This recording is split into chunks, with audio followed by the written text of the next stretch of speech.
conference that we are calling the Patron'S Conference at Richer Hand, Uganda, but also to thank that you've facilitated Richer Hand and its programs to have open doors into your schools. I might mention a few teachers that are here with us that have been with Richer Hand for the longest journey of Richer Hand's existence. And they have moved with us, they have believed us. Some of them have been transferred from one school to another, but we have always followed them there. So I would love to really thank you for supporting Richer Hand and also being here with us. I would love to also recognize Mr. Semakula from Ministry of Education, who has also supported Rahu and also embraced most of our programs that we create for the young people. So today what we are witnessing the launch of our new campaign called the Gen Tribe.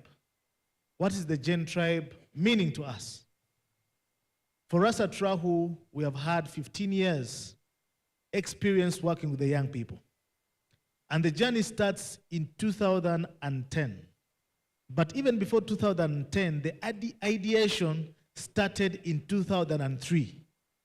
When many of us were involved into programs that are working for young people. In 2003, I think Ruchi will also remind us more of this, there was a campaign spearheaded by the First Lady called, you remember the cards we used to sign? If you sign a virginity card and you stay with it and you stay virgin. And it was called, the True Love Voice Now Comes Later. There was a campaign, either it's a Go-Getters, even Bebe Cool was a champion at that time, working with they used to also work with the role models.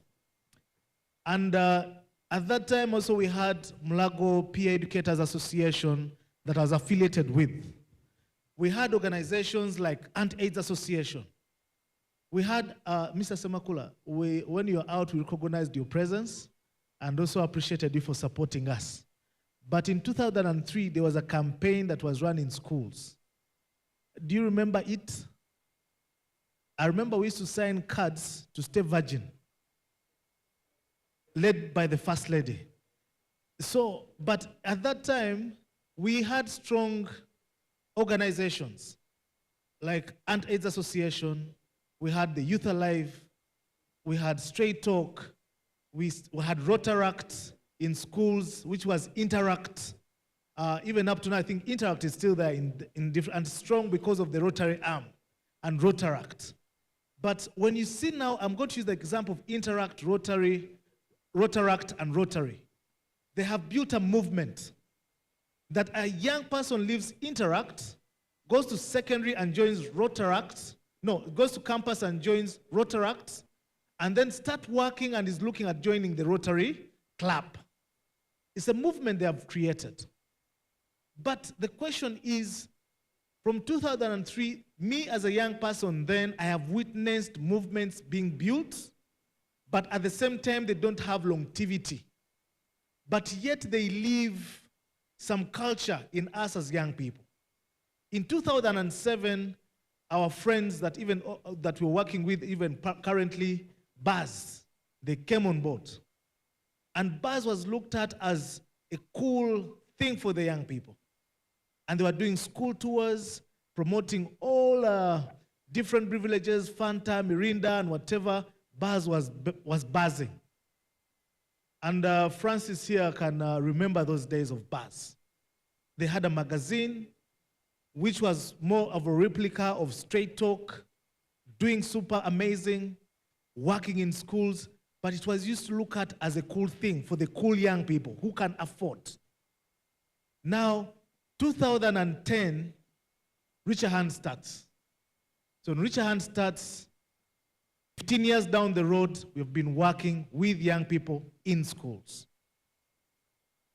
Our beloved teachers here, they will testify. We shall give them some moment to testify their journey with Richer Hand. And they have spent 15 years with Richer Hand. And that journey that we have witnessed working for young people, we have very many strong testimonies. The young people that we found in school then join our Peer Educators Academy. Our Peer Educators Academy that has yielded very many professionals. Most of the guys that you see on these cameras are from schools that we have worked with. Reach a Hand Uganda now employs 90% of our employees are young people that we have found in schools as peer educators, as young people that we have recruited as peer educators, that have done the service in different schools and they're now working with us. Next Media, where Ruchi works, and also one of the directors, has recruited about 20% of our young people working at Next Media in the control room, in the news department, production department, digital department, have come from our Peer Educators Academy. And that's a testimony that we celebrate. And not only coming from the Peer Educators Academy, they have also come from the schools where you're teaching. Where you're teaching. So that's how strong the movement that we've been able to build for the last 15 years. Now, why Gen Tribe? In 2010, when we started, all of us were peer educators. I am happy to say why I'm pointing so much at Richie, because Richie was a senior peer educator. And we used to go to different schools. After emceeing, I'm like, Ike, come on board. He was cool. He's still cool, you know? And he'll come and inspire young people. Inspire young people. And that inspiration was more like an outreach. In 2013, we created a campaign called Get Your Mix Out. And Get Your Mix Out, I think our teachers here know about the campaign. They will talk about it. And Get Your Mix Out, it is something that we have been running with till last year. And Get Your Mix Out was addressing the issues of young people then. Us, the young people, the millennials, you know. It was, the fashion sense was growing. The culture was changing. Social media adaptability was just starting in 2013. Being on Facebook was a cool thing. But being on social media platforms right now, WhatsApp, TikTok, is like more of a necessity for the young people actually we are working with. We are now looking at the world evolving from now being tech savvy. You're going to be forced now to be teaching with AI. That is coming. Isn't it coming? It has come. Staying away from it, but it has come. When Mr. Semakula is addressing us, he's also going to tell us the history, whereby we've been talking about, those days we'll talk about why are we putting our heads under the sand and not talking about certain things. At that time, they were fighting internet usage because there was misuse of young people going into pornography. That was an addiction that we, the millennials, were having. I remember the school I went to in Kira College, Butiki. We had a very beautiful teacher that used to teach us. But I remember the hardest time that I got as a young person was in senior 2, senior 3. Because that's when our docence stage is becoming cantankerous. But this teacher used to teach. She was innocently teaching, but the way she used to talk, for us, we were interpreting things in a different way. In fact, it was the worst subject that I ever failed in senior 2. Because always our arms used to be where? In the pocket. Our pockets used to have holes. And whatever we young people are now going through. But right now, young people no longer need teachers for them to fantasize and start masturbating. Right now, they have phones. And they can access whatever they have to access everywhere, anywhere. Right now, AI has become a counselor to the young people. Even you've seen apps. You want to seduce a girl, download this app. Now the apps are teaching them how to seduce each other. You want to know how to talk properly, download the app. You want to learn how to set your dreams and goals, download Ask AI. It will give you all the steps. So it is kind of removing the persona, the inspiration, the human inspiration touch, and now is being computerized. Now, those are the Gen Zs that we are dealing with. All of us some of us are having children. And by 9 years, 10 years, we're getting them tablets. Why? Because we want a tablet to become a parent. We want the tablet to become a teacher. Teachers are even forcing us to buy our children computers because they want to be sending them coursework, Zoom work, and whatever. But our role, how are we going to balance that? I think Mr. Makula will also tell us strategies. What is the Ministry of Education coming up with to balance that? Because the teachers are telling us to buy our children tablets. As you're buying them tablets, on YouTube, may I have 2 girls, when they sit at home, they put on YouTube and they're watching fellow kids creating content. Meaning that they have done also inspiration. You find them in their hideout with your phone, also they are creating content. Now that's where the world is going.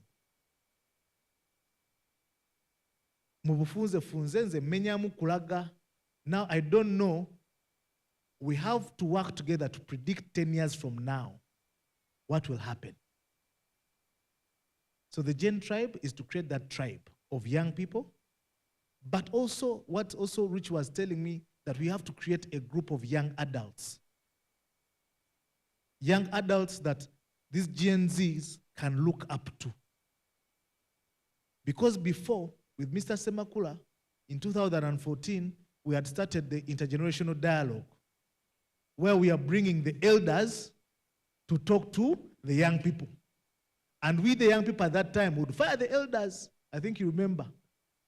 You get it? Would fire. You people, you don't understand us. Now the elders we are firing are now phasing away. 60 years, they are phasing. But now the young adults they need, it is now the Humphrey. It is now you, the teachers. You get it? The young adults. But also now the young adults have to be trained to be inspirational to the Gen Zs.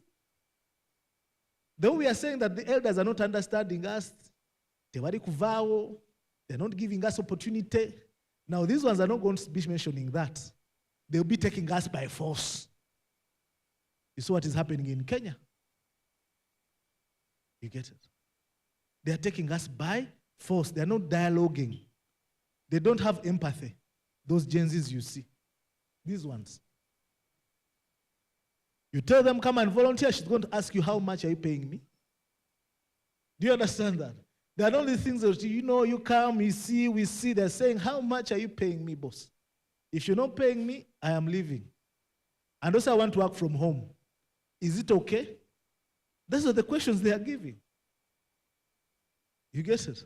They work 3-4 times, they are bored. I am bored. So I don't know how you guys are teaching them, how they are being patient, whether the teaching style has changed from our teaching times. This time, even raising up a hand to challenge a teacher, you'd get scared. Now they challenge you because they have AI. You give coursework, you think they are going to think. No, they'll go on the tablets. That's what they are doing. Now, that's the kind of generation, that's the kind of persona that we are going to deal with. So, I really, really welcome you. The conversations are quite interesting. And these are the conversations that we'd love to continue having in your schools. We're going to have a whole calendar. We want to be coming to your school every weekend. We have our peer educators that we have trained to understand the Gen Zs. But now we're going to create that movement of tribe that in 10 years we can evaluate and look at another generation. How can also be. Now we're training the young adults. Now what Richard Hand has done actually, it has trained the young adults that are now going to be role models to the students in schools. Now these ones that we're going to train for the 10 years, in those 10 years to come also will be role models to those young people. I think so Benson, that means we have to start documenting the young adults program on how the GEM has trained role models that are now infused into the Gen tribe. How the Gen tribe will also train role models that will be infused, I don't know, in whatever tribe that will come in future. So thank you so much. Welcome at Richer Hand. These are our headquarters and our affiliated schools. You're most welcome to use the space. You're always welcome. The doors are always open for us to co-create ideas. We are also developing a teacher database where we shall be providing as many opportunities as possible, training programs as possible, but to really thank you for being part of us, supporting us in different ways. I'd love you to just allow me to invite these two gentlemen. I don't want to introduce them, but I want them to introduce themselves. But give us a short testimony. How has their journey been with Richer Hand and our programs in school so that our new teachers can also understand how the journey is going to be? Which year we started with you, how you've moved with us, how you've seen Rahu evolving with your students, and also you. Then after that, we shall invite Benson to tell us more about Richer Hand, and we continue with the program. You're most welcome.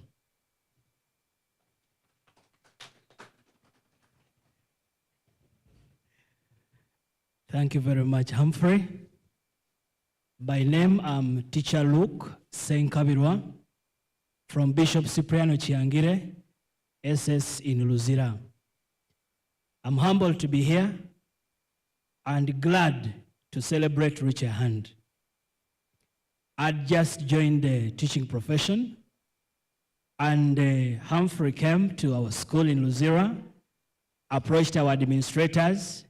By then, I was an assistant patron of Youth Alive, and I was incorporated into Richer Hand.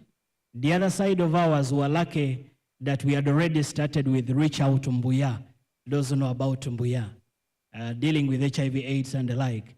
So when they came on board, they blended in with us, the young teachers and the young students. And I'm glad to announce that I believe we are among the first schools that joined Richer Hand, and this 15 years journey, BCK is part. And not to waste a lot of time, how has our journey been? I, as a person, have been blessed to become a trainer of trainers with Reach Out Mbuya. I've undergone many trainings with Richer Hand in sexual reproductive health. And through that, we've engaged the cross-generation dialogue at National Water in Bogolobi and other places, Richer Hand camps at Hana Mixed, also Hana International, and many other places. Today, as I speak, I'm glad that I met Humphrey and I joined Richer Hand. Why? Because a good number of my students, and as I speak now, I have one behind there. Please wave to them, and they know that I'm speaking the truth. I've been blessed to have my students join Richer Hand into the camera department, into acting, Chadala. I have Rhoda there. I'm now having Shalma there into the cameras. I have an accountant, I think, with you. Yes, very many people. So Richer Hand has given me a platform as a teacher to impact my learners, impact my own self to become, one, a better teacher and a better young parent, okay? And truly, I can't say more because Richer Hand has made BCK great through competitions, through Peer Educators Academy, through the peer sessions. We are really glad and blessed to have you, and thank you so much for coming. Good morning, everybody. Good morning. Yeah, my name is John Bosco Kalemera. People mostly refer to me as Teacher JB. I've worked with Richer Hand way back, I think, was it 2013? Yeah. The Richer Hand started because I was working by then at Hana International School. And then I joined Hana in 2013. And immediately, because these people were already there in Hana, they had gone two years back, I think. So when I joined the school, I saw, was that the time of Life in My Shoes? Or 2015. Get your mixed out. So that's when I joined. I saw the programs being beneficial to the young ones and us, the people who were impacting knowledge to those young ones. So I joined Reach a Hand. All those years we used to have camps at school. I was part of them. We used to have sessions for the teachers alone and sessions for the learners alone. And then we moved all the way back from there. And along the journey, I was part of people, of these young ones who have been joining the Peer Educators Act. And down there, I've seen around 8 of them. And they are still working with you. And some of them from the Peer Educators Academy also went and did, like, I mentioned one student called Mwanguzi Juma, who made, I think it's called, Awesome Mind Speaks. Yeah, he got the ideas from Reach a Hand, from the camp, from the Peer Educators Academy, and I think it's also moving on well. So from then, when I left Hana, I think that was last year, and I joined another school. You know, as teachers, we are always on the move. So I joined another school called Scholars International School, and immediately I joined the school, I had first run to Reach a Hand. I told them, you know what? I'm no longer in the other school, but people are still there. I keep working with them. But now I'm in a new school. Please, we want also to bring this new school on board. They were generous with us. They welcomed us, and we had the Reach Out program. That is last year with them, and hopefully we shall have more and more. So basically, Reach a Hand has trained me. There's a time you used to take us for conferences as teachers only.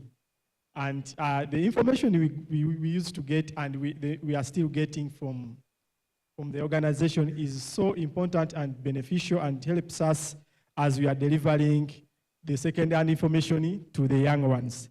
Thank you very much, Reach a Hand. We hope to keep working with you all the times and always. Thank you very much. Thank you so much. Thank you, thank you. Yes, and the GenTribe movement as well, just to emphasize, we have stakeholders trainings that we're going to be conducting. We're going to have more of teacher training programs that we're going to be having. So we're going to be engaging you more and more this time. So we're more organized, we're much better, and we're going to do a lot of better stuff together. So join me to welcome Benson, our head of programs, who will take us through in the programming of Reach a Hand, and then we shall continue with the program. Thank you so much for listening. Thank you so much, Humphrey. You made my work so easy because you took us through everything else around GenTribe. Thank you all for coming. I'm very happy to see the teachers, the patrons gathered here. I see students also coming in out there, and it's promising to be a good day like we planned it. Thank you, Mr. Semakula, for always, coming out when there's an issue that concerns the young people. We are happy that you always come when there's a cause like this. And of course, colleagues from the other ministries, the Ministry of Health, the Ministry of Gender, Labor and Social Development, are very, very key partners of Reach a Hand Uganda. We're expecting religious leaders as well. We know that they will probably join in later. There's been some delays here and there. Welcome to our new home. This is Reach a Hand Uganda. I know some of you could have known us from, those of you who started with us from very many places, but this is our new home, and you're always, always welcome. This, where we are, is a training center. This is where the Peer Educators Academy training happens. This year, for those that attended, this was the training hall. And we have another cohort coming up in June. So each year, because we have good space, we have the trainers available, we'll do 2 cohorts starting this year and going onwards. So for the teachers, if you have students that want to join the academy, to just let you know that the 2 cohorts will run every other year. At a later time, we might take you around to see the office, but also to let you know that we have an innovation hub, which is a place again for the young people to brainstorm, to think around. This Gen Tribe campaign was co-created by the young people led by the one and only Chantal. Some flowers for her. She has led us so well. I don't know whether I should say it, but she's only 21, and she's the head of that department. She sits at the level of all the heads of department, head of finance, head of programs, head of, we call her lead gen. They want something cool. They don't want the head director, they want lead gen. That is what is cool. But that just speaks to the power of what the young people can do. Whereas we see all the challenges that are coming with the Gen Zs, we are also trying to harness the positive out of the situation.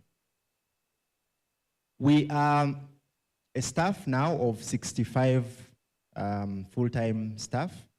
For those of you that have walked the journey with us, from just Humphrey on a very simple desk somewhere, now we are in this beautiful home and having a staff of 65 people across the country. And we are in regions. We have, if you go to Mbarara, we have a region office there, and a clinic. That's where our staff sit. That office oversees the districts around Mbarara. There's another office in Kasese, but overseen by the regional manager there. We have another office. Those are 2 offices, Mbarara and Kasese. The other is in Ajumani, and the other is in Moyo, and then in Yumbe. That also has a regional manager that is overseeing the operations there. And of course, the central and the eastern regions, that's how far we have come. And I'm saying this to appreciate the teachers that have walked with us this journey. It starts with the trust. I must say that it has not been a simple journey. We have gone to some schools and they say, I think we don't need you here. And I've been on some of those delegations where we have to go and speak to schools that this information is important for the young people.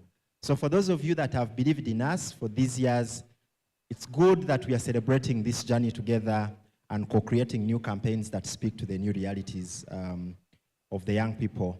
Our programming remains the same, focused on the young people. As we celebrate 15 years this year, we are still committed to the young people. Their reproductive health, menstrual hygiene management still remains a very big problem. Teenage pregnancies, HIV and AIDS. With the funding cuts that have been coming to government, the NGOs, we are worried that the problems might become even, the data already shows that we are having a surge in some of these numbers. So it's important that we come together to already move the needle and not just sit and wait for other people to speak to us that these challenges are going to become even problematic. In Mbarara, we have a skilling center focused on the young girls and women. And so to say that we have gone beyond just the information provision, we are also into the services business. So there's skilling, which is hands-on. Chantal and her team in Kampala here, they prefer their innovation with computers, laptops, and tablets. Upcountry, people prefer the hardware. They prefer the hardware, and for those of us that get an opportunity to go to our office in Mbarara, you will see it firsthand, that the women and the girls there are getting big tenders to supply sweaters, supply school uniforms, out of the things that they are doing and they are able to get an income. We have a clinic in Mbarara as well, a medical clinic, which is a state-of-the-art in Mbarara, in a village, whereas it is within Mbarara district, but it is in a village called Kempungu. When you walk in there, you see what the young people there need and what they wanted us to put in that place. So we are into the services business. We are partnering with the Ministry of Health in many districts to deliver health services to the young people. Beyond the information, we believe that just giving the information is not enough, but also the access to services. We are also saying, talking about innovation, talking about all these fancy things without connecting the young people to the actual places were not also enough. So we are moving to say, how can the young people also be able to earn? We can employ as much as we can. I was glad to hear the teachers mention, pointing at, that is my student, that is my student, this is my student. We have very many of them because you saw the light and believed in Humphrey's vision when he was still, a very young man. Some people doubted him, but look where we are. That is the same vision we are selling to the young people when we go to the schools, that there is transformation when you get together with like-minded people who are thinking in the right programming. The testimonies of the Peer Educators Academy are so many. The staff that we have at Reach a Hand Uganda, we normally talk about people at NBS, for example. Most of them have come from the academy. Those you see on set, those who are in the field, those that you don't see, they are behind the cameras, behind laptops and computers, have come through the academy. We have health workers, public health specialists like myself, who are doing great work in this country. Others outside this country were with Humphrey in the US recently and were being hosted by peer educators. And they were saying, you guys opened our doors. You opened the way for us. And this is why we're saying, what can we do different for the young people that we have now? And that speaks to why we have the Gen Tribe launch today. We thank you for coming, and we look forward to a very fruitful engagement. That you can always come and visit Rahu. Chantal here is our contact. She will share with us the other people that she'll be working with. But we want to make sure that this is not just something that we speak of here and just walk away.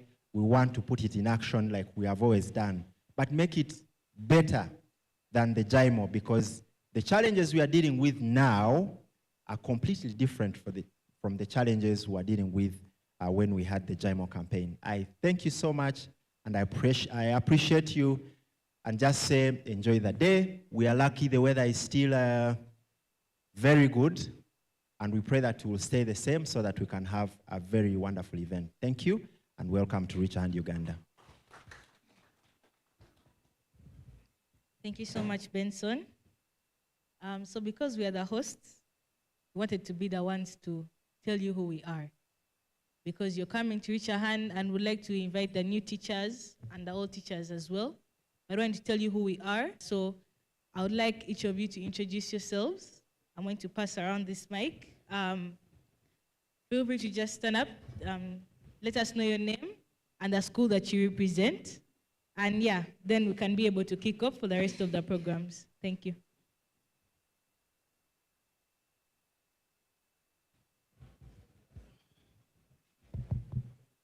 Well, thank you so much, our dear moderator. By name, I'm Unsobia Hannington. I'm the Guild Prime Minister, Makerere University, and I'm here on behalf of my Guild President. But I'm so glad of this initiative, and actually I'm so happy because it's something I'm passionate about, and I'm eager to learn more as we also help our fellow youths, and we're also being helped as youths because we need a lot to learn. Thank you so much. I love you all. Stay blessed. Good morning, everyone. My name is Dennis Wasago from Watoto Schools.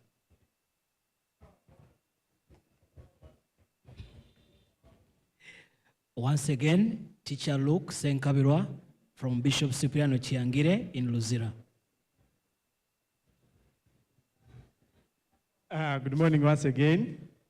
My name is John Bosco Kalemera. I am a teacher at Scoris International School, and I teach French.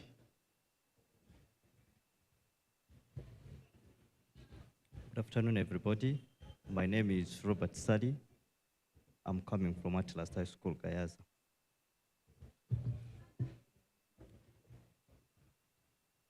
Hello, my name is Kaugai Fiona. I'm here as an influencer. Guys, be a bit more audible. This is a safe space. Yeah? Sorry. Hello, my name is Kaugai Fiona, and I'm here as an influencer to amplify the campaign. Thank you. Good morning, everyone. My name is Mutesi Joan. I'm a former Makerere University student leader. I'm glad to be here today. Thank you. Good morning, everyone. I'm Gad Rogers. I'm doing the social media today. Good afternoon. My name is Patrick Mugisha Gibson. I'm a blogger, but today I'm here as a social media influencer. Thank you. Hello, everyone. I am James Kakura.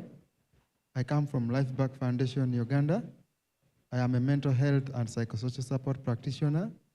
You discover that most of our young children and young people have a lot of issues with the drugs and substance, and that's how I come in. Thank you. Hello, everyone. My name is Doris Reynelda Akwedriku, and I'm also a representative from Life Back Foundation, Uganda, a treatment and rehabilitation center. So I'm with him and another member. I'm just here to remind you that I'm a strong mental health advocate, and I'm here to remind you that we are in the Mental Health Awareness Month, so let's prioritize our mental health. Thank you. Good afternoon, everyone. My name is Chokshara Rachel. I'm a content creator. Hello, good afternoon. Deo Waswa is my name. I'm a media person. I work for Capital Radio and Beat FM. Thank you. Yeah, good afternoon, everyone. My name is Jacqueline Nantale. I work with BBS. Good afternoon, everyone.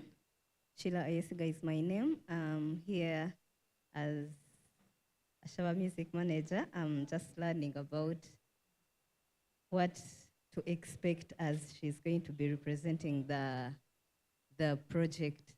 Thank you. Good morning, young ladies and gentlemen. My name is Semakula Henry. I work with the Ministry of Education. I'm in a different generation, but strongly belong to this one as well, as a parent and as a person who works on adolescent health issues almost on a daily. I'm glad to be here.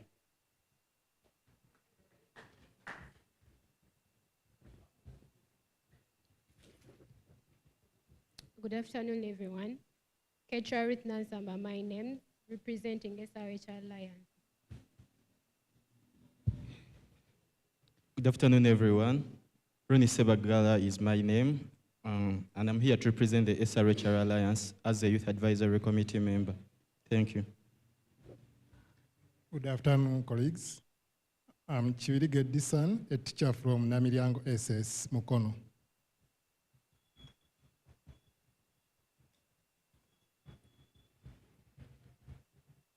Good afternoon, everyone. Bukenya Huzaifa is my name. I'm a peer educator from Richard Hand, Uganda. Cohort, the first cohort of 2025. So we are the current pioneers of the Gen tribe, of course. Yeah? So yeah, it's nice to meet you.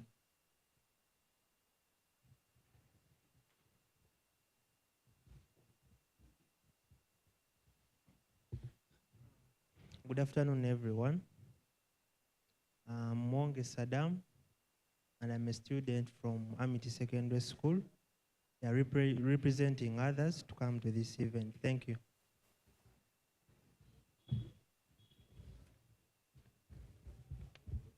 Good afternoon, ladies and gentlemen. I'm Mary Josephine Nansalire from Lago Paramedico. Good afternoon, everyone. Isaac Rucci.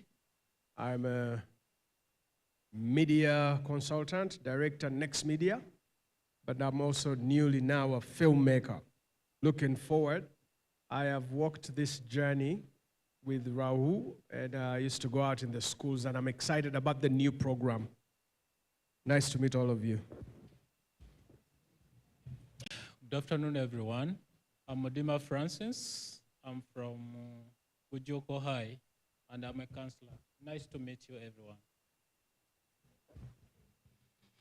Good afternoon. My name is Sendegea Moses. I'm here on behalf of Global SS. Good afternoon, everyone. I'm Kasuwa Sandra from Sa Apollo Kagwamkon. Good afternoon, everyone. The name is Aaron Wambuya. I'm a teacher by profession, Comprehensive Secondary School, Director of Studies. Thank you. Good afternoon, everyone. I'm Isaac Comfort Sentongo, working with Life Back Foundation, Rehabilitation and Treatment Center. Thank you. Good afternoon, everyone. I'm Sebuma Jimmy. I'm from Godi Cares, and I do partner with Richer Hand Uganda. Thank you. Good afternoon, everyone. I'm called Bruce Bagarukayo. I'm here to represent Ham Enterprises. I think you can see the brand. And I'm a software engineer and a young innovator and part of the Gen Z tribe. Good afternoon, everyone. My name is Chimli Shafik, and I work with Ham Enterprise, and I work as a manager ICT department. Good afternoon. This is David Sabiti, software engineer, Ham Enterprises. Thank you so much, everyone. It's an honor to have you here. And I will start with just a few appreciations to all of you for coming. In case you are a patron, we kindly request you to come and take up some seats in front if you're at the back. I see some of our patrons at the back. I don't know if you can come at the front. We have like 4 seats.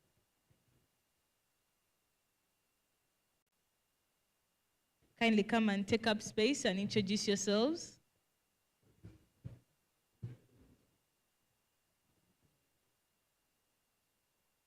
I think I'll start with one of our culture icons. You missed introductions. Yeah. Good afternoon, ladies and gentlemen.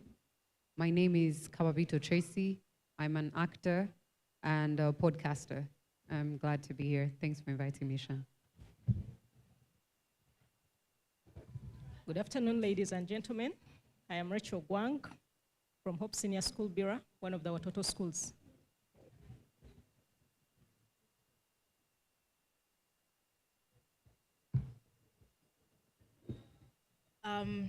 Before we hop on to our next program of the panel discussion, just wanted to tell you all that before 5 years ago, Richard Han had a campaign called JIMO, Get Your Mix Out. It was a millennial campaign tailored to the young people, telling them information that they need in regards to their sexual and reproductive health.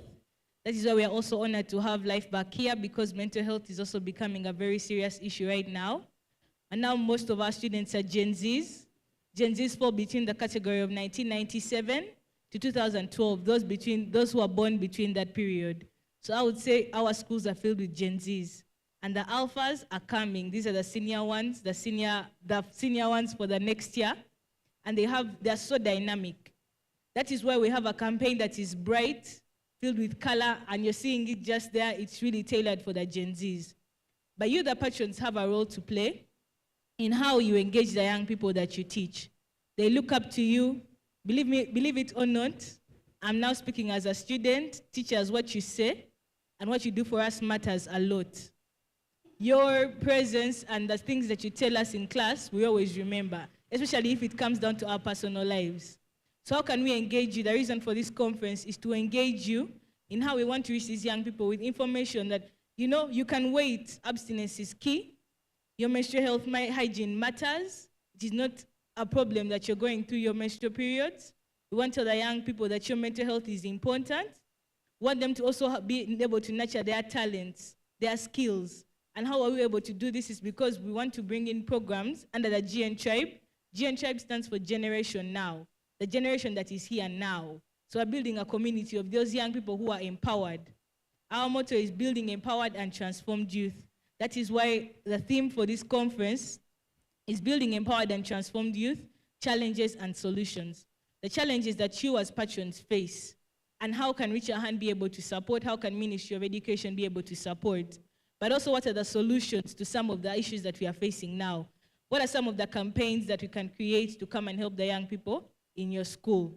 Before I invite our patrons, I'd like to thank South, which has partnered with us today. We have Absa Bank, we have so many partners around, and Mr. Jimmy, who has been able to help in the coordination and bringing on board of different patrons that we need.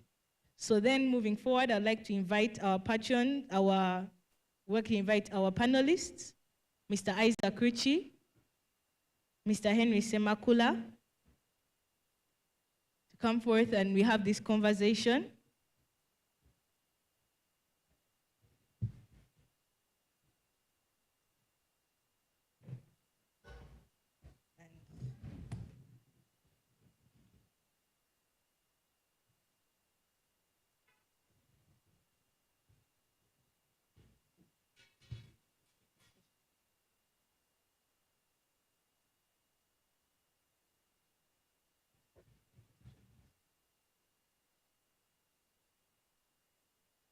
Teacher Luke, we request that you hop on our panel.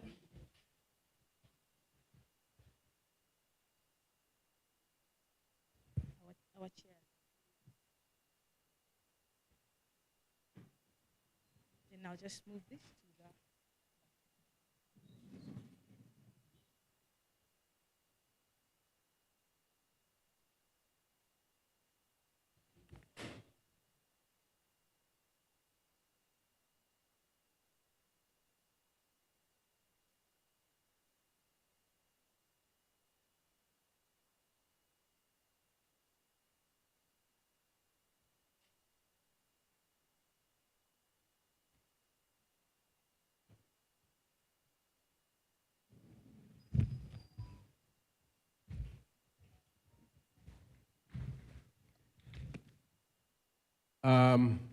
Maybe for those who have just come to join us, my name is Isaac Ruchi.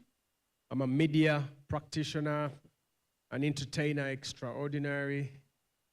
Many are not old enough, but I sang with a group called Limit X many years ago. I actually have a song that's 37 years old. So I'm from another level. And I'm excited to be here, be part of this panel, and running into Mr. Semakula. Somewhere in our history, I just realized that we've crossed paths before.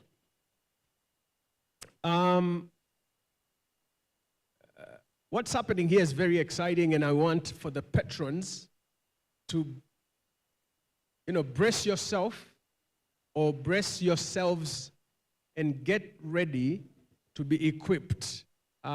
We had a brief conversation with Jimmy talking about Gen Z, because that tribe is a special tribe, and to be able to come to them and be able to connect with that tribe, sometimes you almost have to come to their level and empathize with them.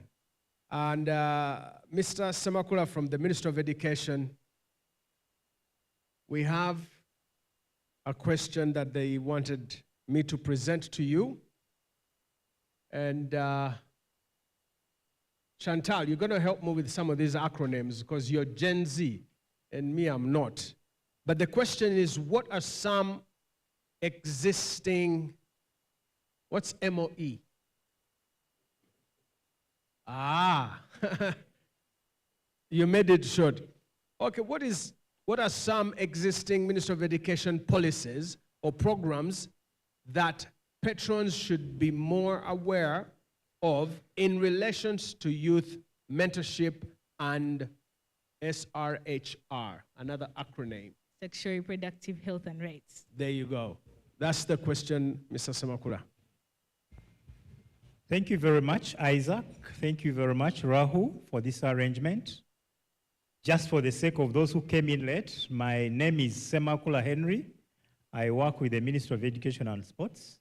The ministry has many departments. I previously belonged to one in charge of career guidance and counseling, but of late, I've gone to a new department called University Education and Training.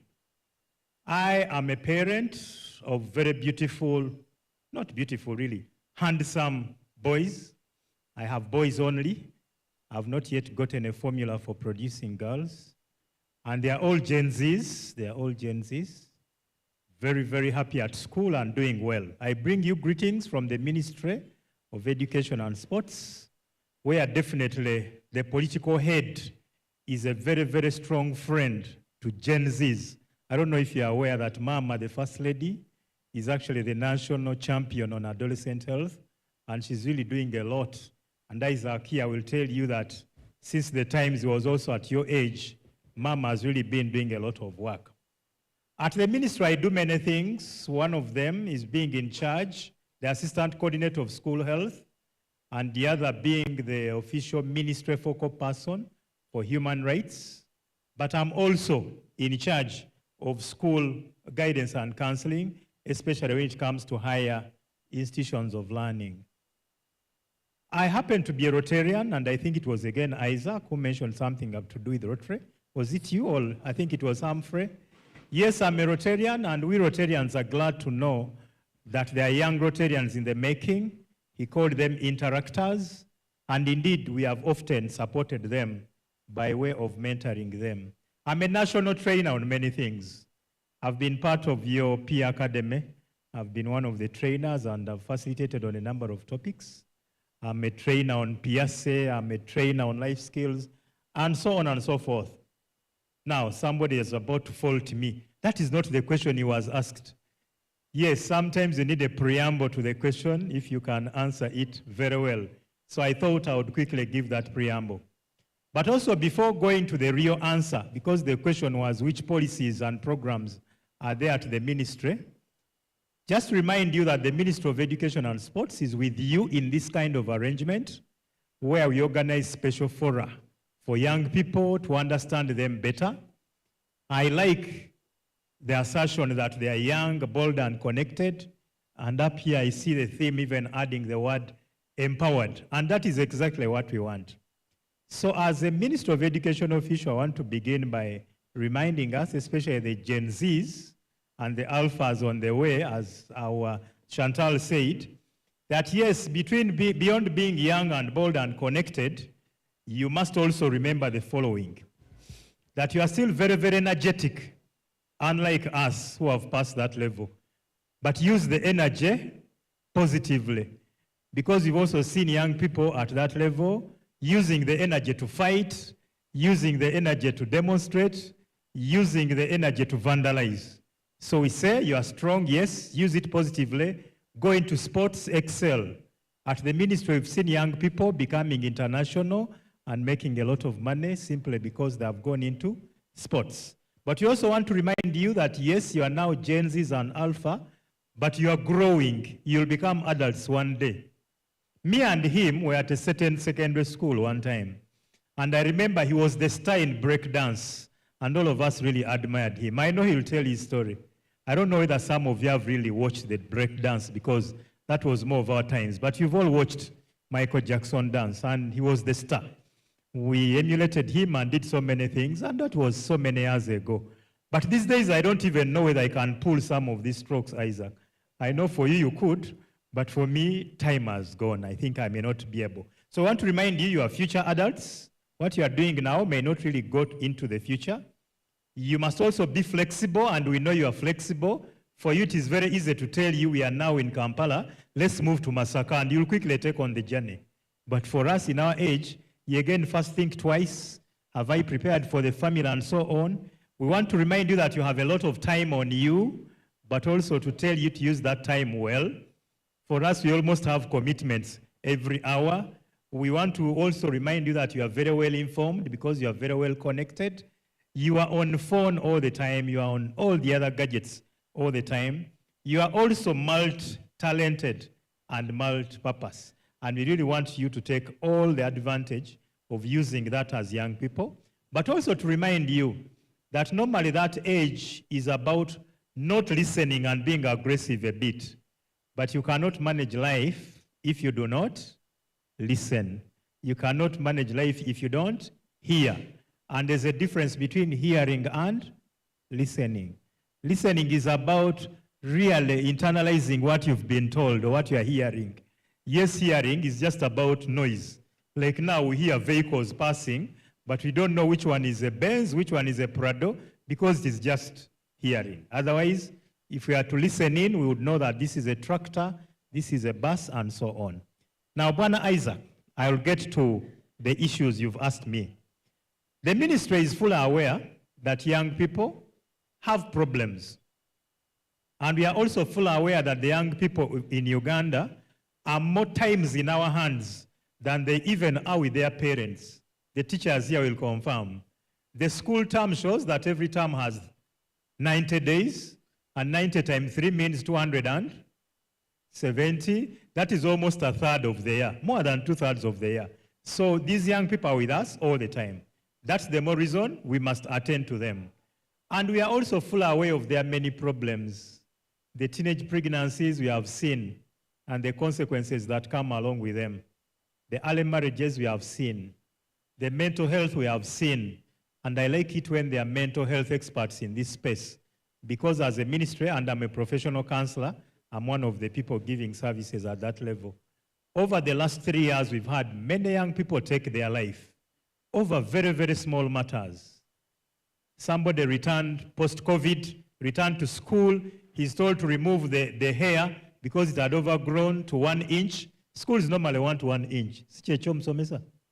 They want 1 inch. Now this one had about 12 inches. And for that, he wanted to kill himself. He jumped off a high building, and thank God, the angels were there to save him. But we've had others, just a younger girl recently, I think about 5 months, committed suicide because the parents attempted to change her school. You heard that story in Mukono. And in her view, she didn't have to change because she wanted to stay where the boyfriend was so that she can continue with the relationship. So we know that our young people have all these. The cyber abuse challenges we've seen have counseled people who have been completely mixed up online. Some of them by dates, those online dates and so on and so forth. The drug and substance abuse, which somebody has mentioned. The kidnaps. I've handled cases where children kidnapped themselves because they wanted to get money from their parents. All that is happening, and we are fully aware. Somebody mentions menstrual hygiene. As a ministry, we know that menstruation is natural and God-given, but we know that when young people are not supported, they have issues. So, ladies and gentlemen, what have we then tried to do as a ministry? We really have a lot of effort. One, we demand that all schools should have senior women and senior men teachers. And one of their key roles is to attend to the problems of young people. And beyond the senior men and senior women, we also demand that every school must have somebody in charge of guidance and counseling to listen in and attend to the problems. We also do demand that all schools should have talking environments. I think you've entered a school and seen a big message. Some of them still carry those old messages which we don't want, such as AIDS kills. That message is has a lot of misinformation in it.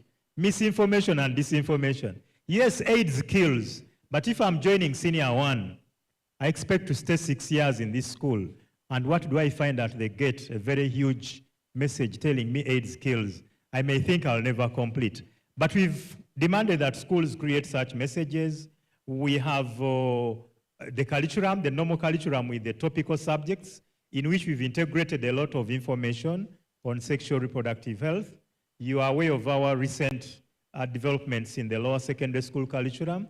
One of the learning areas in that curriculum is actually life skills and sexual reproductive health. We demand that schools should create time. We have created school clubs and even given them guidelines. In the past, schools will just form any club without knowing what it is for and how it should be led. But now we've created them and guided them. We have also created a guideline on senior women and senior men. Who should be chosen as a senior man? Is it any adult man or any adult woman on the staff? The answer is a no. We've gone away from that. And our guidance is that whoever is found responsible enough, the teacher could as well be 24 years and only 2 years older than those in senior 6.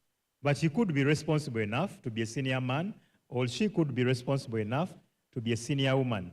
We, through music, dance, and drama, do a lot of information giving.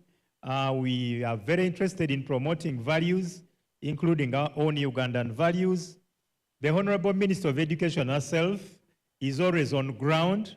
I don't know if you've heard of her famous Life Skills Summits. She has made this regional. So far, she has moved to about 5 regions.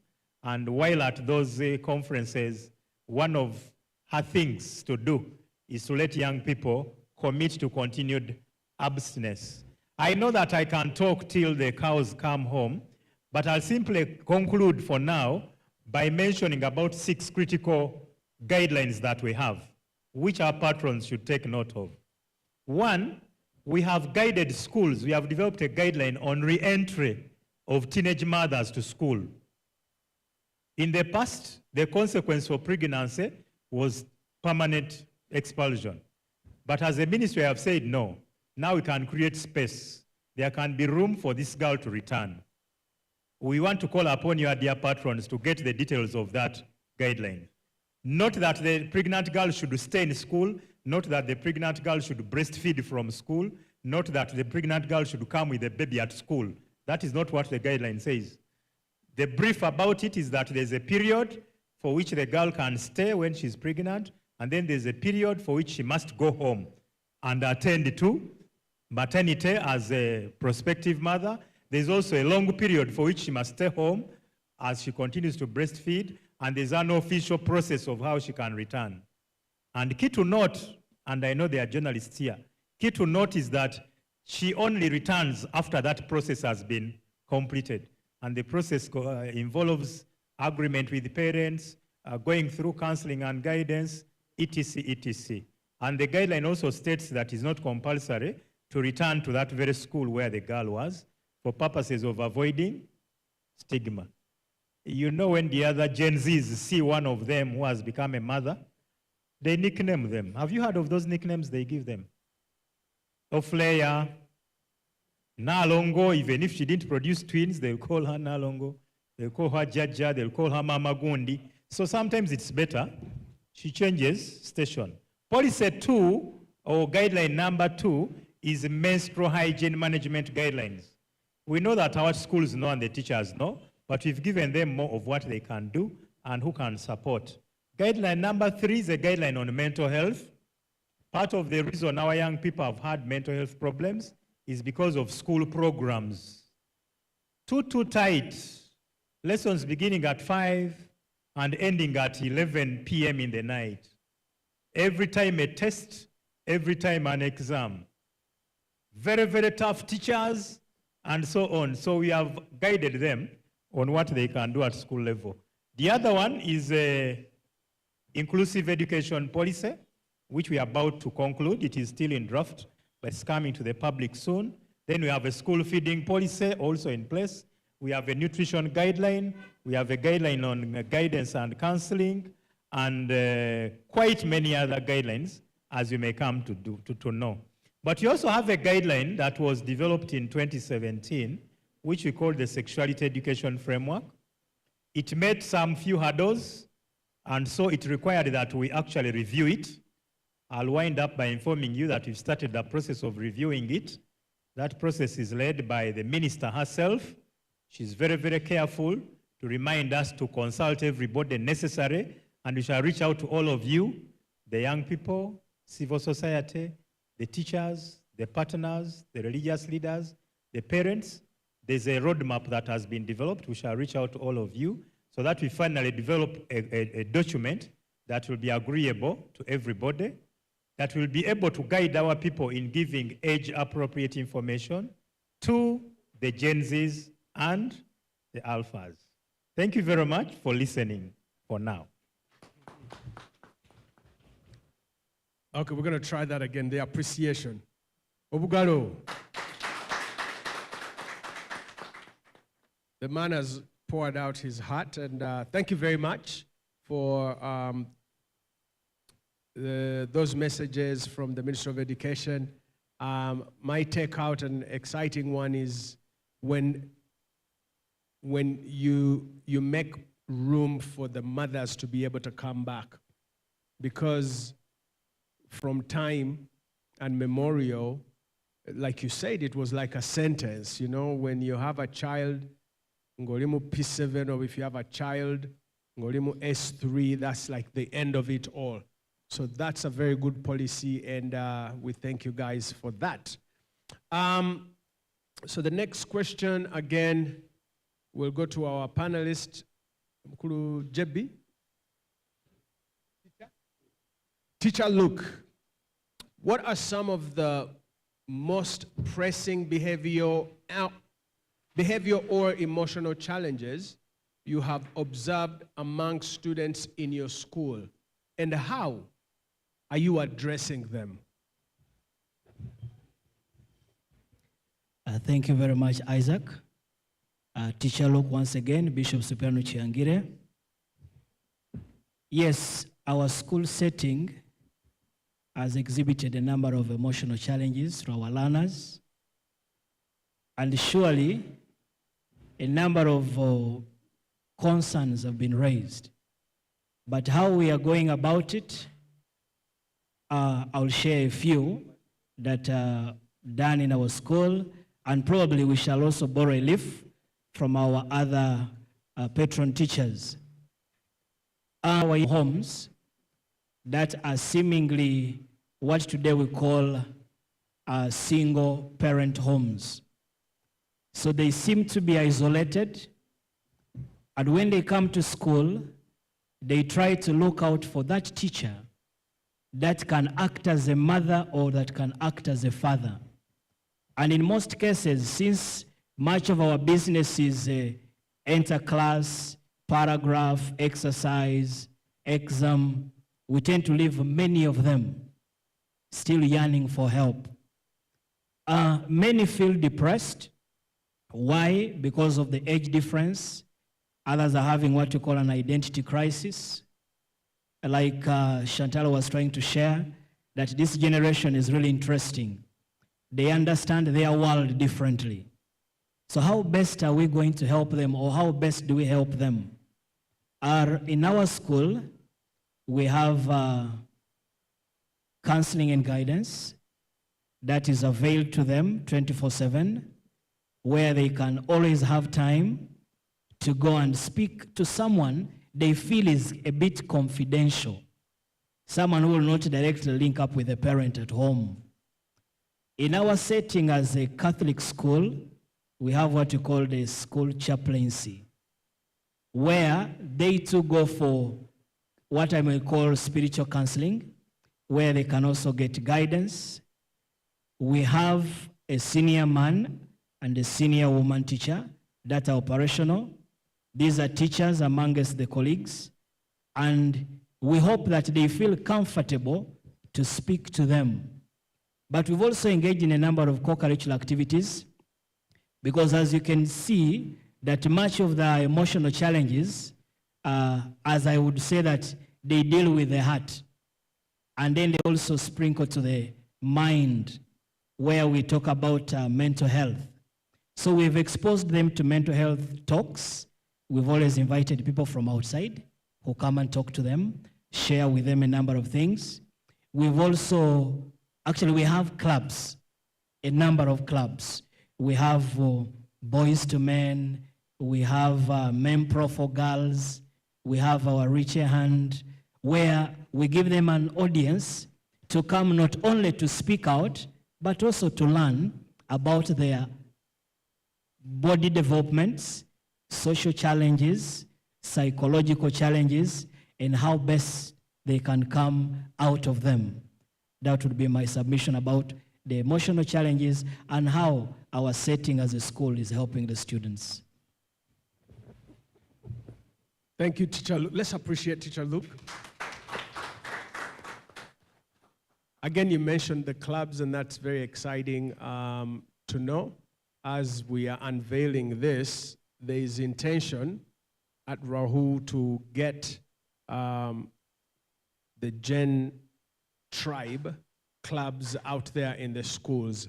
And that's why the look and feel and everything is designed and tailored for the optics to look attractive, so that we're able to speak to the young people, and they're also willing and able to receive. Because when you appeal to them and they give you that access, it becomes a lot easier. They literally eat out of your hands. And this is why the whole packaging is important. I'll still throw this one to you, Teacher Luke. Based on your experience with both local and international students, how do students' needs and behaviors differ? And what can we learn from the international approaches? Yeah, if you can tackle that one for me. Thank you very much. Allow me to say that I've dealt more with local students. I've not really had a chance to go and teach in an international school, but I would have maybe what you call cross-cutting issues. Students, in a way, I believe, one, in the setting of our school, we think that much that builds up a child is the family they come from. It really gives them leverage on how they will behave at school, how they will consider others, whether they consider them as their own or they seem to be different worlds. And also what they're exposed to during learning and during their free learning time. As you know, like was given some information, that most of our students now have a challenge. They have access to computers, access to laptops, tablets, and the information they have, I think as a parent, you don't have much say, though we have parental controls and all that. But the exposure they have in terms of videos, in terms of pictures, in terms of real messages, they also impact on their character and behavior. So when they come in a setting of a school, it will be the role of a teacher, one, to try and study the child. This new curriculum has given us an opportunity to give them audience to talk. We act as facilitators, such that we look at the affective domain on the side of the teaching profession. So how these children are nurtured from home, how they come to school, how they find the school environment. Is it a new child from a new school? Or is it a child who has been in the same school for over 6 years or 5 years or 4 years, or probably even a repeater in the same school? Some of us who have got boarding schools, you know challenges of a child wanting to change a room. What could be the problem? So the way they are nurtured, how they respond to challenges, has a lot to talk about the home, has a lot to talk about their, what we may call a faith or religion, because it also impacts on how someone behaves in what we may call a God-fearing student. So for me, I would submit on the local students that for us it is a big, big arena we are facing. Day scholars, borders. Pure borders, pure day scholars. The world is different, my brother. And the challenge is how the teacher receives the child, how the teacher handles the particular child. There is no basic formula I would share with you. It is how you come is how we shall nurture you. That will be my submission. No, just to add something small, and thank you, teacher, for that submission. In particular, on international schools, the two populations are different. Many times the international schools are day. So these are children who come from home. Many times children in international schools also come from first-class families. I think we cannot doubt that, because the cost of education is also high. So you are very likely to find in international schools children of ambassadors, children of ministers, children of MPs, and so on. So their lifestyle also resembles the lifestyle of Muyenga and Munyonyo, and while the lifestyle of Chisenyi and Katwe will really be very different. But the other good thing is also that those in international school are more well-resourced. They almost have everything. Every textbook they want, they'll get. Every online resource they'll want, they'll get. They are also lucky to be free to have gadgets in most of the international schools, which is not the same in the other schools. Even when you just look at the uniforms, I don't know if you've been keen, the uniforms alone, many international schools, there's no uniform. It is just free dress. And that one also means that you will not expect the behavior of somebody dressed so freely to be the same as one who has put on a school badge, clearly reading Bishop Cipriano and all the other time. And I think it is also a different curriculum in international school, which I know also integrates some of our local concepts here, but our local students have more of what we have as a country than those who are in the international schools. Thank you. Thank you, Mwami Semakula.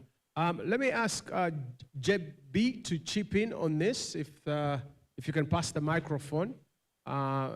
Give us more insight on the international schools or students. Thank you very much, moderator. I would like to differ a bit from Mr. Semakula. Yes, international schools used to be like people coming from high-end class citizens, but now you find that it is cutting across. You find an international school that has those high-end people, people of the ambassadors, people of the big people in the government. And again, you find this international school that has all classes, has people from high end and has people from lower end. I'll give an example of my school. My school has both categories of people. There are people from those big, well-to-do families, and also people from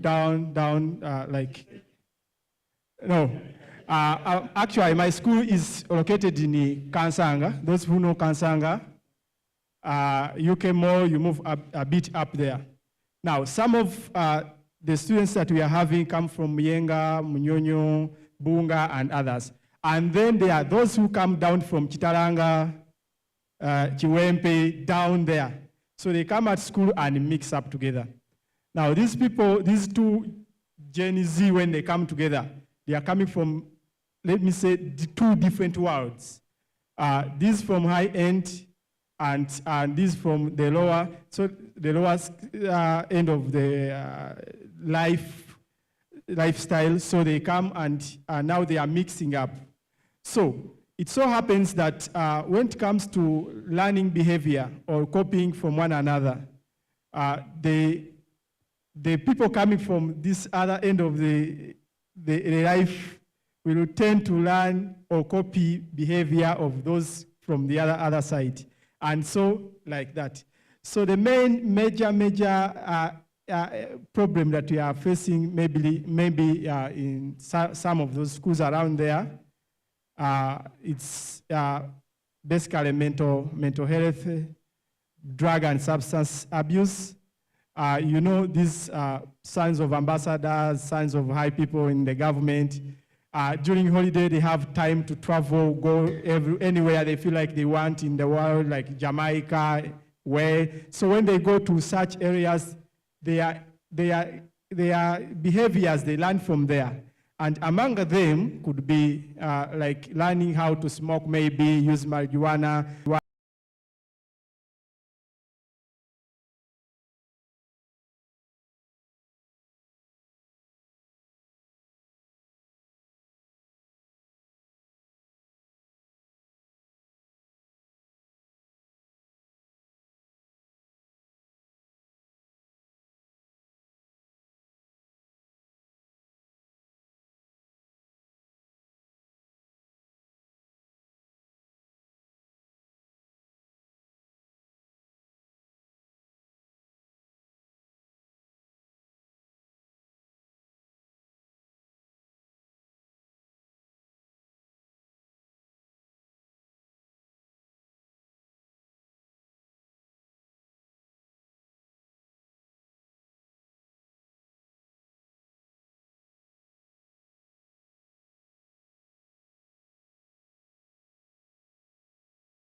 strategy.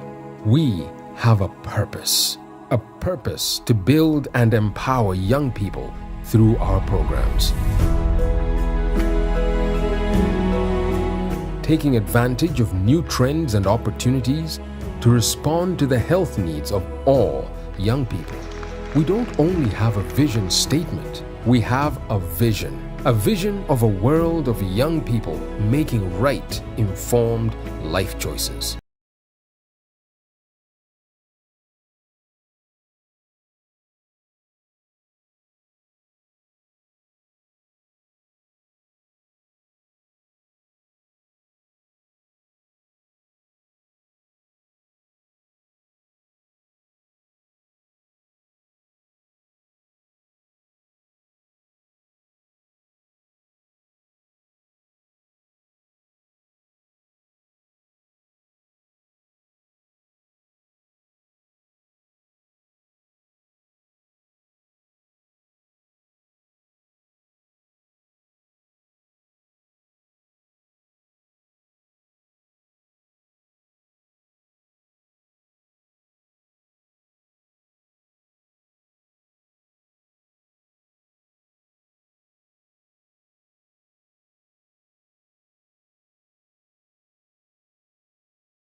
Them, they are wondering what it means. They can't talk. Addictions of various sorts. Some people have mentioned the drugs, but there are other addictions. People are addicted to other funny things that sometimes look a bit scary, that they don't want to say, but also health conditions, HIV inclusive. If a young man, a young woman is living with HIV, they are really hesitant to tell the story.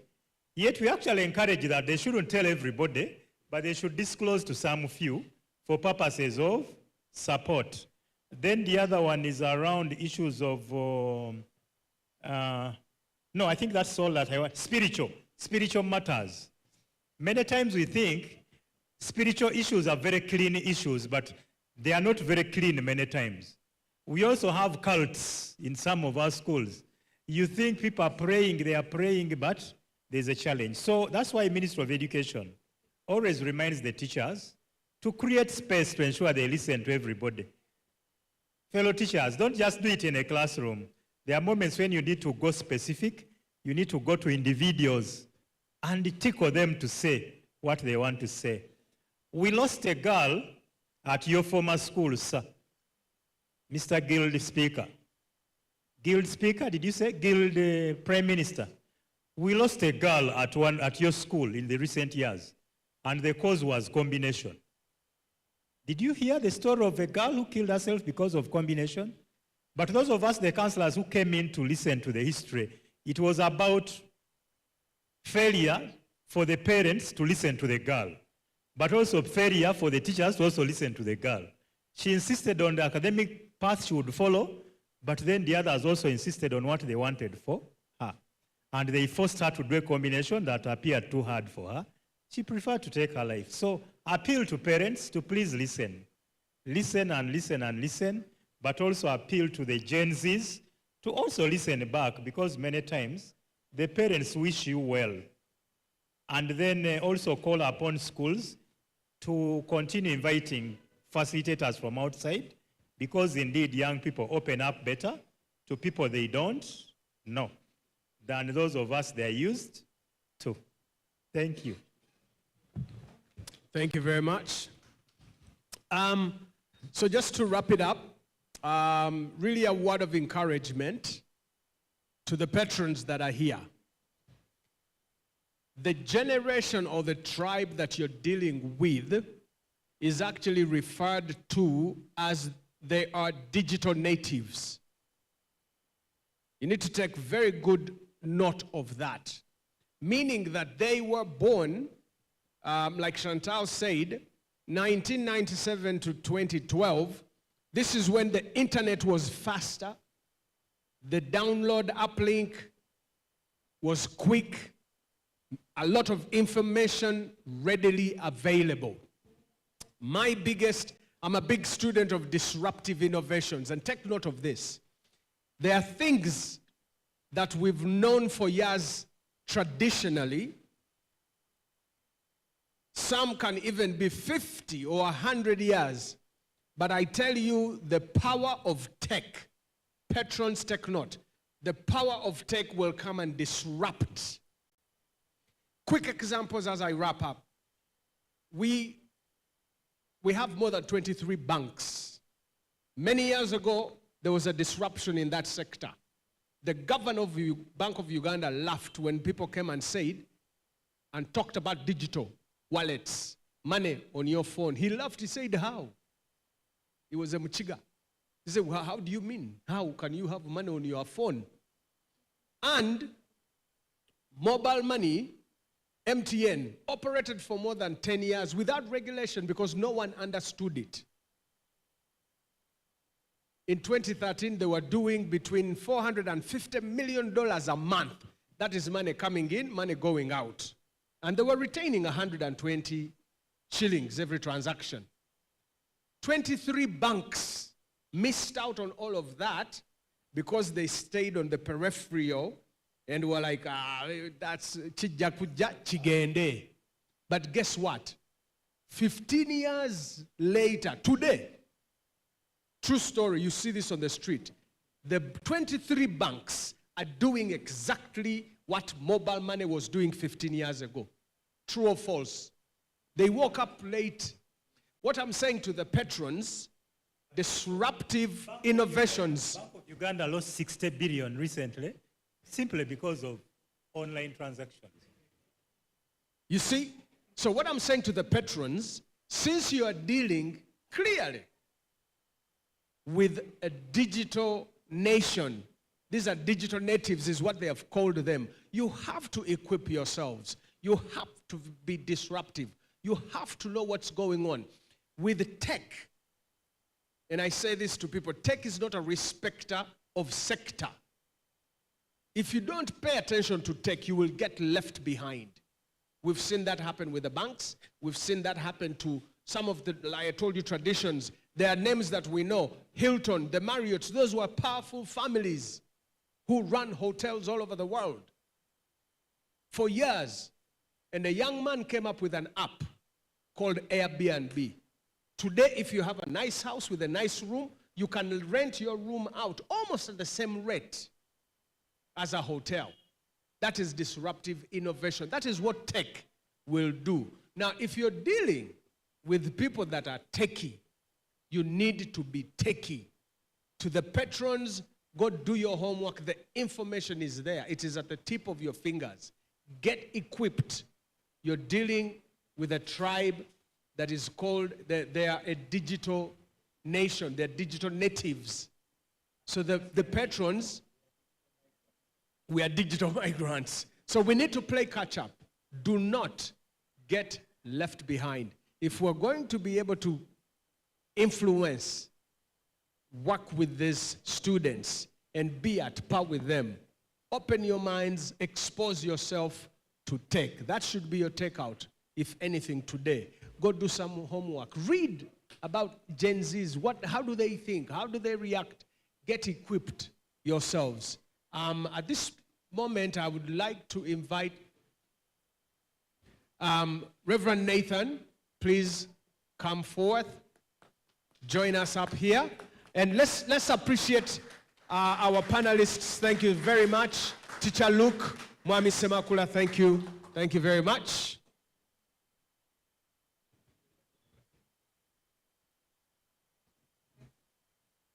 Thank you. Hi, how are you, Sebo? Yes, the microphone is yours. Yes, thank you, Tim. My colleagues who have been here. Reverend Nathan Mugalu is my name. I'm not part of the Gen Zs, but I'm a Gen Z in spirit. Yes, so first of all, I apologize for reaching late. Just yesterday evening, I got some call for pastoral work, so I first attended to my pastoral work before coming here. But all in all, we are very excited about the patrons. We have some head teachers, we have teachers, senior men, senior women. We are very glad and excited to be here with you this afternoon. We are here for the cause of young people, especially the young people in our schools. Like we have been told, majority of our children, our young people, spend most of their time in school. Just like some of us who have been in school ever since we were born, until now we are still in school. So I must say I'm also under the teachers, I'm also under the chaplains, I'm also under the patrons, because until now I'm still in school. So I also have patrons in the school where I study. We have discussed a lot, but a few highlights for me. One, you can only be a successful patron if you can identify with your own youth. Identifying with your own childhood and identifying with your own times in school. That's when you can best understand these students, because you know that you cannot understand them from your perspective as an adult. So identifying with your youth. What were your own experiences as a youth? What were your own experiences as a student? What challenges did you grapple with as a student? Then that identification can help you as much in dealing with these students. As we do the peer groups, the clubs, the different avenues, we use so much what we call the socio-ecological model. The socio-ecological model handles the student themselves, what is happening to them. Then number two, what is happening to the family. From the student themselves, we go to the family, what is happening in their family. After that, we go what is happening in their community, immediate community. Then from there, we come to the school. It is individual, family, community, then the school. So as part of our job as patrons, as we do the support, as we do the assessments, as we do the recommendations and the referrals, we should focus on those things.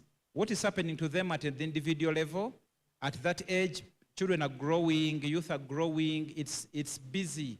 Their bodies are busy, they are struggling with their growing bodies. So what's happening to them as individuals? Number 2, their families. Number 3, their communities. Number 4, the school. And definitely, as you're in the school, you have quite a number of roles to play, as we have told them to you several times. 1, supporting the peer groups, the peer-to-peer groups, the clubs, because definitely it's through those clubs that these students can open up very well, but also that we can support a culture of one-to-one support, because we cannot be everywhere at all times. Therefore, let's support the clubs, let's support the peer groups, and empower them to function. Then the other issue is mental health monitoring. Monitoring what is happening. Is this one withdrawing? Are they sad? Are they depressed? Do they look differently? Are there drastic changes among these students? From mental health monitoring, then we go to parental bridging. Despite the fact that young people some believe that they can do it on their own, but we know that they stay with their families, and the sociological model dictates that their families are directly proportional to their well-being. Therefore, as chaplains, as patrons, as senior men, and also teachers, it's our job to look for how do we bridge the gap between them and their parents. You remember identifying with our youth that I talked about? I am one person, I'm sure also my brother here. Maybe, I may not be sure, but when we were growing up, we thought our parents were wrong. Huh? They were very wrong, and we hated them quite a lot. Not until we grew up and also got children who believe that we are wrong 100%. So some of us understood them when we got children who believe that we are 101% wrong. I am one of those parents who has children who believe that I am wrong in all aspects. Even the suit that I am putting on, they believe I am wrong, or the trousers should be probably here in order for me to be in class. You get? Including the hairstyle. It is also wrong. It should have been a different hairstyle. So, bridging the gap between these children and their parents, because we are with them in school, but at the end of the day, they have to identify with their parents in order to have family support. The other issue is facilitating sharing, because as young people, as students, we recover and we heal through sharing with one another. So facilitating the process of sharing, constructive sharing and supportive sharing. Then mentorship, mentoring them, but the mentorship should not be forceful mentorship. It should be harmonious mentorship. Mentorship through inspiration, mentorship through motivation, mentorship through friendship creation. Then after that, counseling. Counseling should not be forceful. It should be good rapport, not forceful. But also, since we work in schools, I'm sure that you have probably counselors, peer counselors, and all those. Never say, nothing, I am nothing. Nothing, you are very stubborn, we cannot understand you. Let's wait on Saturday when the rich hand counselors are coming. We shall refer you. Then there you have already broken the what? The relationship. Counseling should not be a punishment. Support should not be a punishment. It should be a facilitating process that enables our young people to thrive. Then from counseling, referral. Refer. Mr. Samakura is here. Most of these suicidal cases that are successful in schools, when we go for interrogation, research, and studies, you find that some of these children have been communicating their grievances for a long time. Because you know that suicide is a process, not an event. And at a personal level, when I go to such schools and there has been a successful suicide case, normally the teachers and the patrons and everybody is in for it because they have communicated, but they've not been acknowledged. Therefore, the best alternative is to take their life. So it's important that we do a lot of referrals, especially where symptoms persist. We are here as psychologists to support you. Some of the psychological dynamics may not be common to you, but we are here to support you. If you do not have a psychologist in the school, a professional counselor, kindly contact Reach a Hand. Reach a Hand will deploy supportive systems. Instead of us burying our children to suicide, we can always support because we are here as servants of young people. From referral, listening, understanding, empathy. Listen.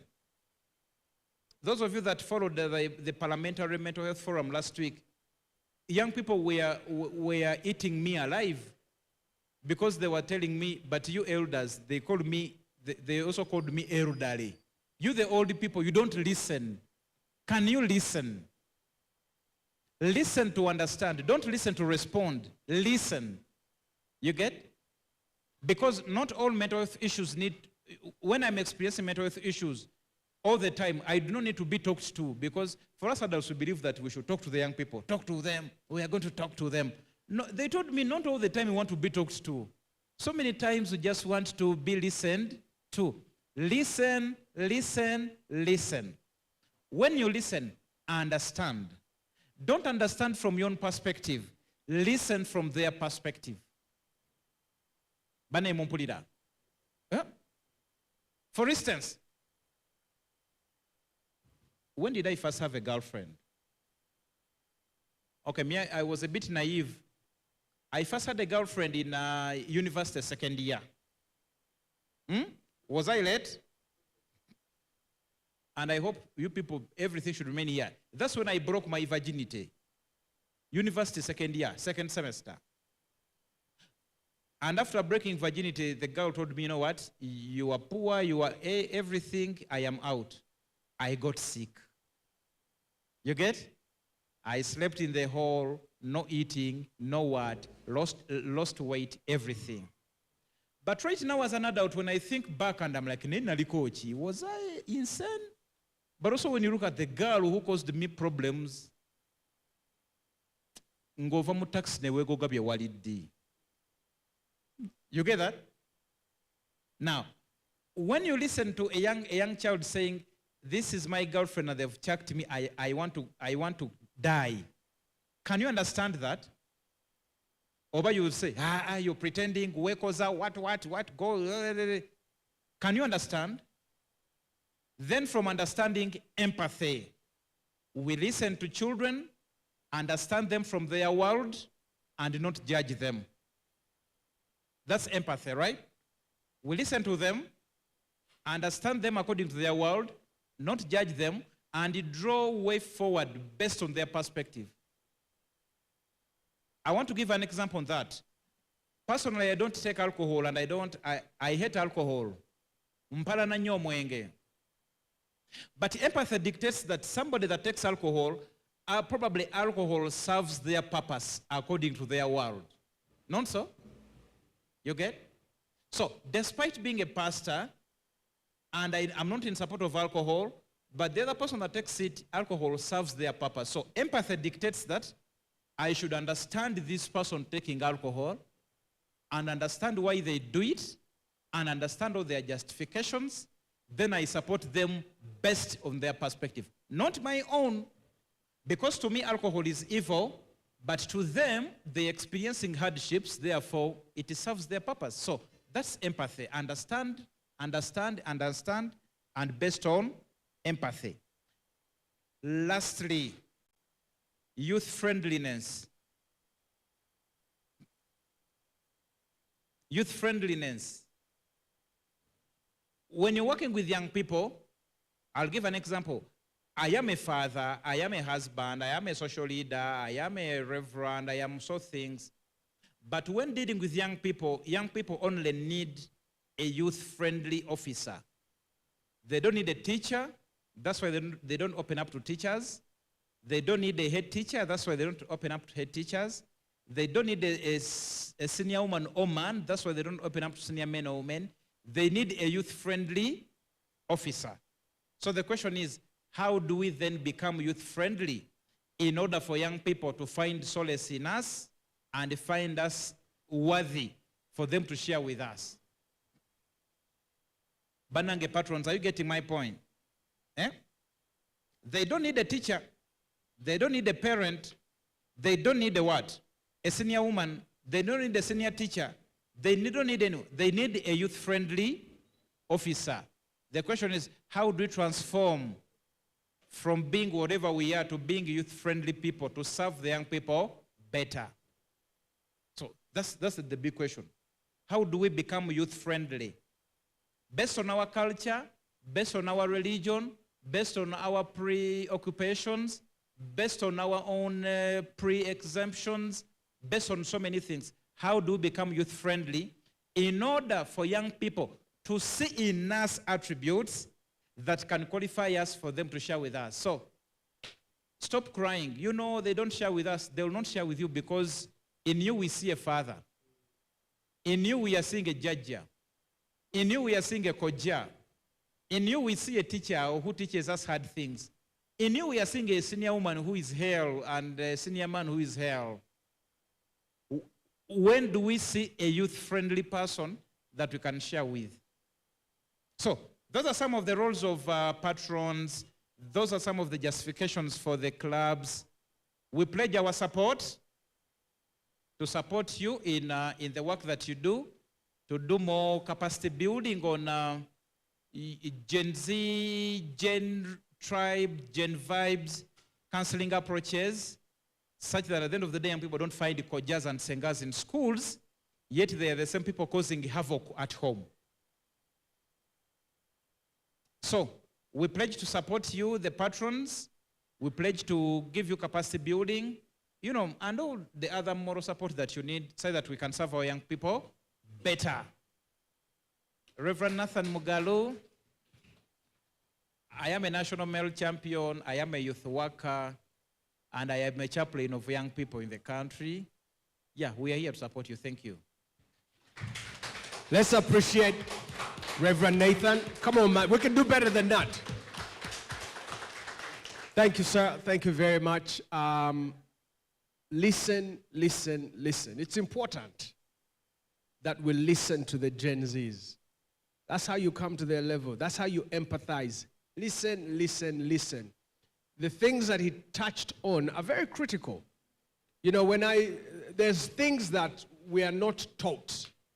And yet a plumber that fixes where we go and do our business actually goes and studies that. So sometimes we don't study relationships. I remember back in the day when we were singing in the group, one of our guys is now Dr. Dennis Sempewa, got married, and we watched him. But he took time, he read books about relationships, and sometimes we just go into relationships not knowing. Now, I learned a very critical thing of listening. I learned that men and women were different. You know the book, Men Are From Mars, Women Are From Venus. Listening was a lesson I picked up that it's not that every time, because men are wired differently. When women would come to me and say something, being a guy, I want to sort it out. That's what we do as men. You sort out the problem. But I learned very quickly that sometimes they just want you to listen. They don't want you to solve anything. They want you to listen, whether they are right or not right, listen. But Reverend added something and said, listen and what? Understand. All these things are very critical. He talked about almost sometimes being able to come to their level, being youthful. He's judged by his children. His clothes are not very cool. It is important for us to speak the language that the young people are speaking. I have physical evidence. In 2010, 2011, in those campaigns, I was part of the team of 3 young men that we made the president to rap, and he did, you want another rap. How did we get the president to do that? He didn't even like hip-hop. Very simple, we said, Mzee, the language that the young people are speaking is what you have just seen. I want you to pick something up on this one. We were at State House. We had argued with them and said, guys, every time you celebrate independence, it's at what? The airstrip with all the people. What about the young people? We said, why don't you give it to us? We organize something for young people. But the old people said, no, this is an important thing. No. So we coerced the president and he invited us to State House with about a group of 300 young people. So we go there. He goes and is very busy. We were there from 3 p.m. He came at midnight. He's tired, disgusted, walks in. When he walks in, GNL Zamba was the one singing. Chikankane. So the president sits and is disgusted. He's like, when is it done so I can speak? We go to sleep. But I was the MC of the day. So when I came, I said very simply, I schooled him and educated him. I said, Mr. President, Your Excellency, what you have just seen is not an American or British or, this is a culture that we've had for years.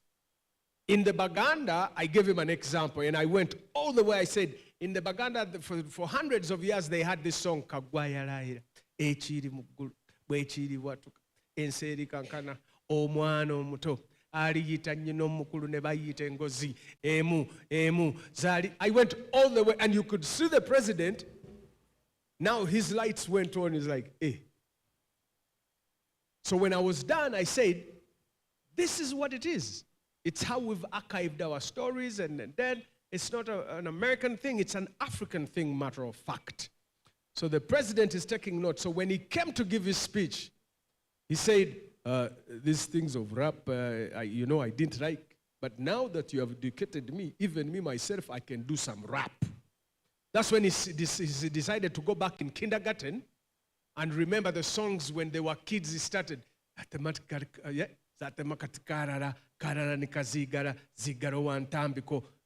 he was doing it a cappella. Then he started Mpenkoni. After we went to the studio, beats to it, the next morning we had a hip-hop song. And some people in the office said, they told me that I shall be arrested. This is a head of state. Talk about disruption. This is a head of state. Are you out of your mind? I said, as the president had it. They said, over my dead body. How? Then we went through Audrey Rwawogo and Mama, the first lady. She took it to the president. He was amused. He said, this is me. Really? How did they do it? And then Mama said, the young people want to use it. He said, let them use it. So we released the song, and every news outlet was calling us, asking, is this really the president or you are faking something? What? We said, no, it was the president. And this is how he won the vote. There was an audit by Pricewater. 47% of the youth voted him because he was speaking a language that they understood.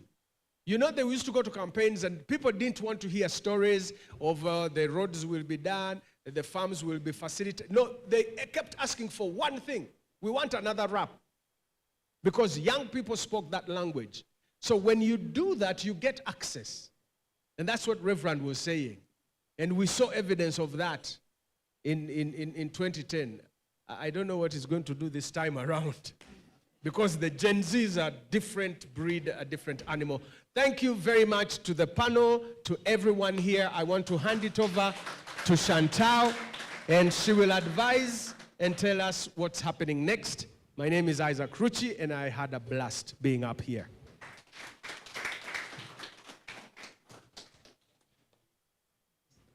I'm going to teach you a small tradition to help us appreciate our panelists and our facilitators. When I say, and peer educators in the room, please guide.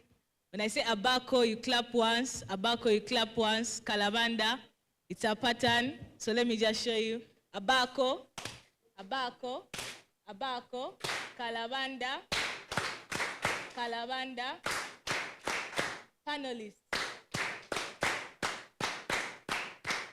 Now with GN Tribe energy.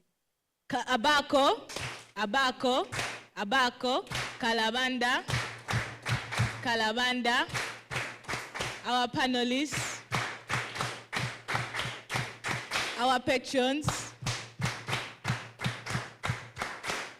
I'll say again, we are so honored to have everyone here. Thank you so much, Isaac Ritchie. Thank you so much, Reverend Nathan. It's an honor to have you take us through in terms of, I think we have all really understood who we are as a patron and how we can contribute to these young people receiving the right information that they need to be an empowered and transformed youth. After this event, we're just going to have a photo session up here, and then our patrons from the schools. We know many have been asking, the clubs, the students are asking when is the merchandise coming for our clubs. I would say for the patrons, they will have you sorted. And this is just a token of our appreciation, but also to the new patrons we are going to onboard. This is a gift from us as we go forth in our schools, that you also show that you are a Gen Tribe ambassador. You are the one in the school who's really connecting these young people to the information that they need. So I just request you to come up here for a photo session. And then after the patrons, we are going to receive our hampers. Yeah. Please come up.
So Chantal is going to lead us. She'll just be calling the patron, and then they'll be given their.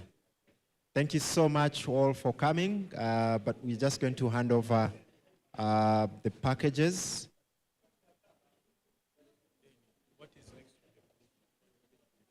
So after this, we'll move to the main celebration. There's lunch for us as well.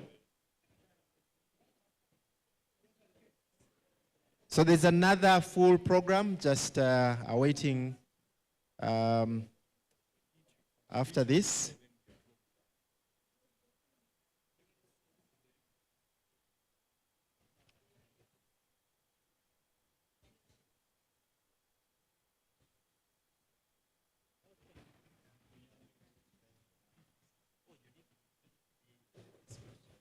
Just the name and the school, eh? Just call, eh?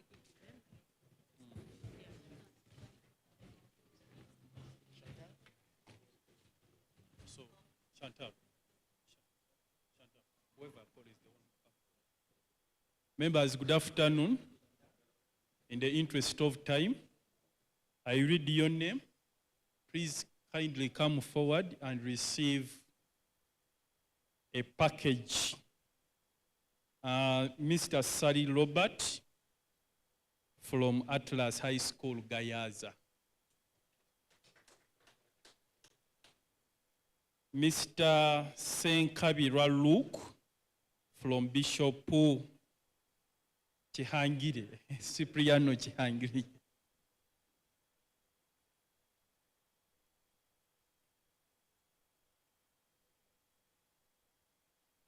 Mr. Sendegeya Moses, Global SS. Yeah. Okay.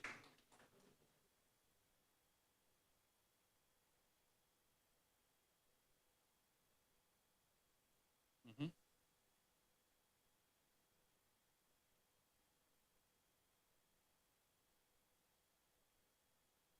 Are you done? Mr. Sebuma Jimmy, that is me. Myself, I'll receive it. I'll put it there. Mr. Wasago Dennis from Watoto School.